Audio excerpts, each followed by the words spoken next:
My recently acquired Audi S4 does not have AC, and I live in South Florida, so it's absolutely brutal. You know, we've got 80, 90 degree days during the summer, so it's completely unbearable. Today we're gonna be diagnosing what is going on with this car's AC, because when I bought it, I didn't have AC, and during that 9-hour road trip to bring it home, I was dying. It was hot outside during the day, so I don't wanna drive this thing and be completely soaked. Disgusting! Let's go ahead and see what the heck is going on with this Audi's AC. And might I note, this is actually supposed to be my daily because I have both the Mustang and Camaro. They make tons of power, but there's no AC in the Mustang because I blew that out doing a pull way back in December. So I hit 8,000 RPMs.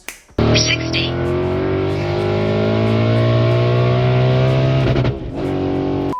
Compressor clutch went bam, ruined the whole compressor too.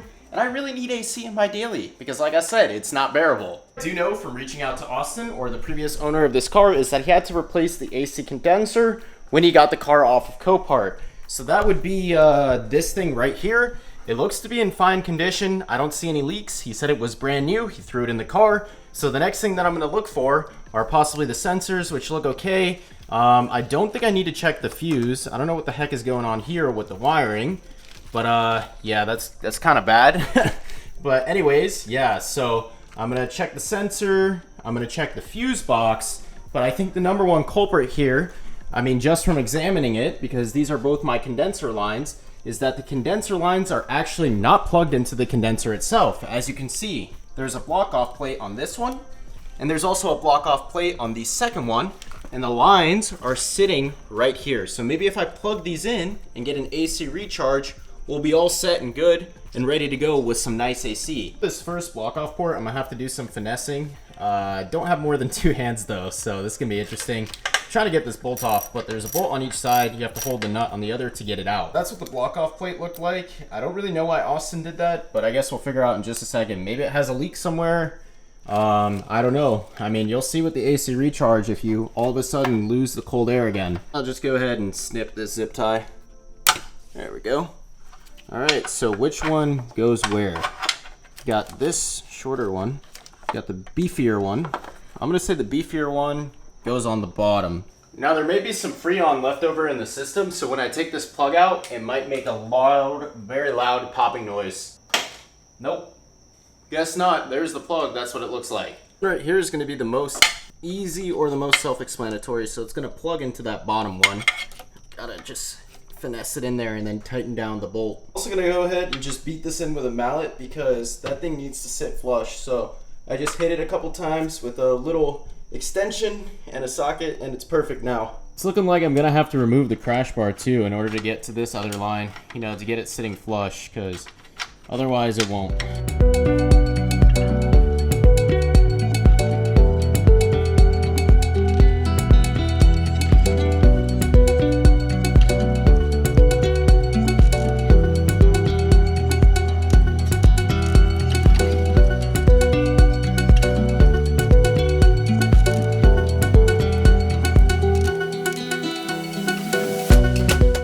That's what I'm talking about. Now we should have enough room, and I'm actually upgrading the heat exchanger. You can see my upgraded one over there.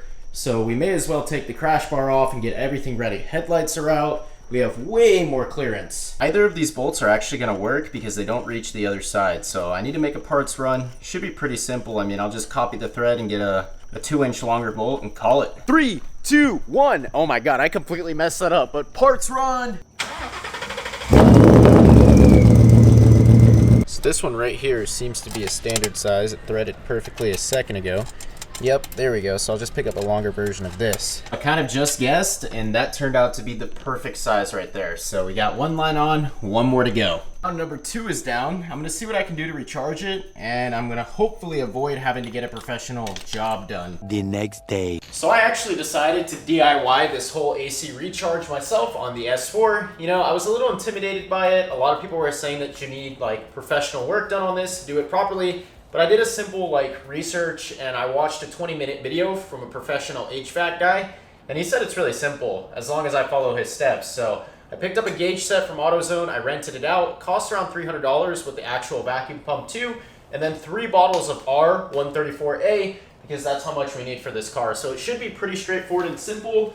let's go ahead and recharge my AC and see if I have any leaks or something like that. We'll know in just a second. Actually following along with this tutorial from the HVAC guy. He's very cool. He made it very clear and concise, but we're gonna take the low side, unplug it right now. So take off this little dust cap, and then I'll put that off to the side, and we're gonna see if the system has any Freon in it right now or any pressure. So let me just finesse this guy on, and I'll go to the gauge set 2 and open it. Now if it's at 0, once this is completely open, that means that there's nothing in the system. So yep, there is absolutely nothing in here. That's because Austin replaced the condenser. It cracked after that accident and when he bought it off a Copart. So of course there's nothing in here. Go ahead and vacuum the system out with that yellow one right there and the vacuum. So this yellow, whatever you want to call it, line is going to allow us to do so. And we're doing this because there might be some moisture in there. If there's moisture in there, apparently it ruins the AC system. So we're going to vacuum it out. With this vacuum right here, I also rented it. It is dripping oil everywhere. Made a complete mess in Sally. But let's see how this thing works. It does look like it's low on oil, but that's okay because when I went there, I also was given some oil. So we'll fill it up. That's what spilled all over here. We'll fill it up to the recommended level. So it needs to be about halfway on the glass. So I hope this is the fill port. I'll find out in just a second if the level goes up. If not, I'm pouring oil into somewhere it shouldn't be going. And yep, perfect. So now that is at the perfect amount, halfway there, right at the hash marks. Just confirming that it's functional, but now we can connect this to our yellow wire. So we'll set this down probably right here, right on top of the blower, and connect this to this port on the top. And it should just screw in. Up the low side only by twisting counterclockwise, right? And then turn on the pump. Normal for this thing to smoke, and I'm gonna let it run for about 30 minutes until vacuum is reached. So that's about 29 on the gauge on the left-hand side. So let's do it. A few moments later. It's been about 20 minutes, and we achieved full vacuum. So I'm gonna shut that off, turn this all the way to the right, closing it up, and then we will see what's going on here. So if this needle drops at all in this time that I close it off, that means we have a leak. So I'm gonna let it sit for 5 minutes, and then we'll move on and see if I have any leaks. Needle did not move whatsoever. Let's freaking go. No leaks in the system. Now we can put in our refrigerant. All right, so let's get this yellow hose off. It might go psh. No it didn't. That's good.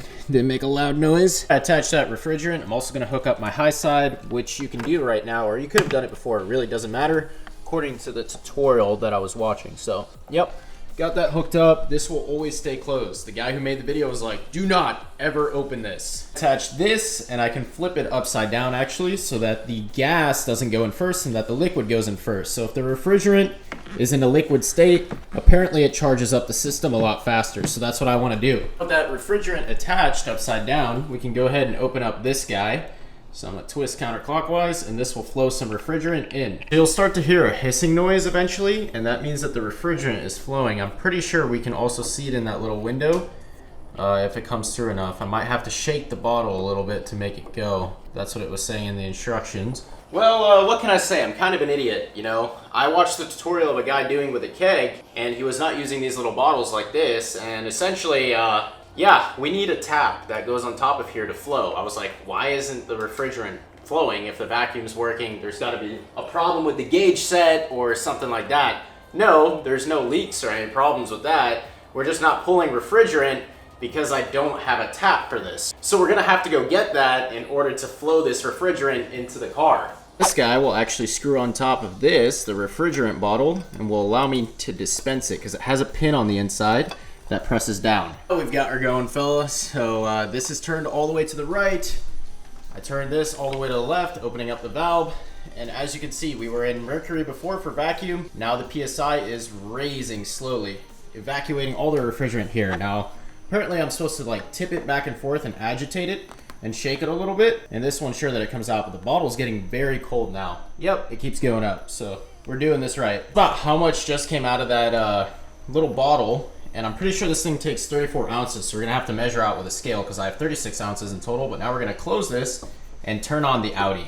Now we're gonna full blast the AC and put the recirculator on too. Full blast. And in suit, open this guy up and watch it climb again. go. That's the Freon, or the refrigerant going in. Now you can really see it. Can I get the phone on it in time though? There you go. Apparently I just repeat this process until the high side, which is right here, measures between 200 and 250. So once I see this reading, go to about right there, I'll stop doing this and we'll be recharged. Guy in the video also said that if you increase the idle RPMs, you can activate the clutch a little more, so that's what I'm gonna do. Oh yeah, I let you in deeper than I let anyone else before. Fell in love with my broken pieces, took them all and made them yours. Didn't know what my heartbeat needed, skipping out, no I can't keep scoring. What you can also do is spray some water on the condenser, and apparently that helps it charge.